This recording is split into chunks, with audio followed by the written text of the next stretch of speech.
Tusk, I'd like to give my customary welcome to incoming presidents of the European Council. I can see why they chose you. You're perfect. You're like the Euro record that's got stuck in the groove. Completely out of date view of what Europe is, and clearly you've learned absolutely nothing from the results of the European elections. Now, as you know, in the United Kingdom, immigration is the key debate. It is dominating political discourse within our country, and at the heart of that is the whole question of the free movement of peoples. But of course, your debate is the other side of the same coin. Your debate is about immigration, and time and again you've promised the Polish voters that young Poles would return to Poland, and at the same time Mr Cameron has promised the British people that fewer Poles would come to us.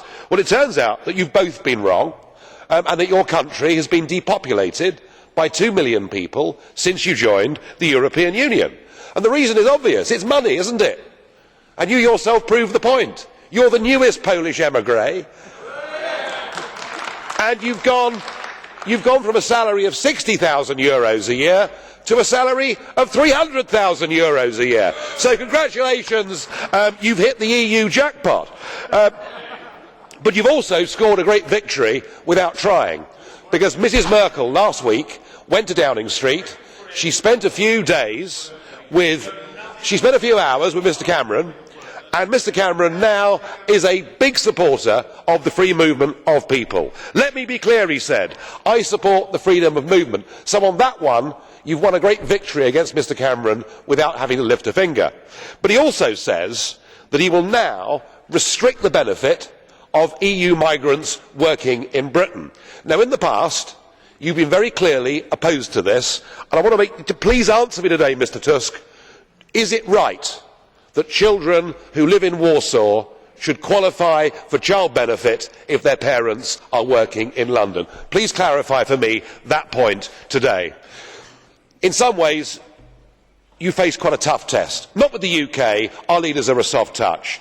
But despite the Lithuanian lemmings, you've got the euro crisis, you've got a referendum on whether the UK stays a member, and of course the appalling growth of attacks on Jewish people.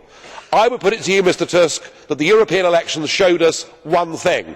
The voters in Europe want change. They want massive wholesale reform, and I'm entirely confident that you're not the man to provide that. Referring to what Mr Farage has said, I am impressed and satisfied.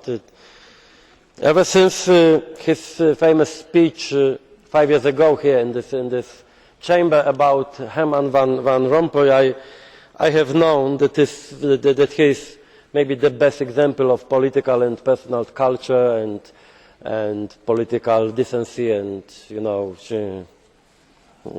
elegance. What can I say more? I am really impressed, and keep it up, Mr Farage.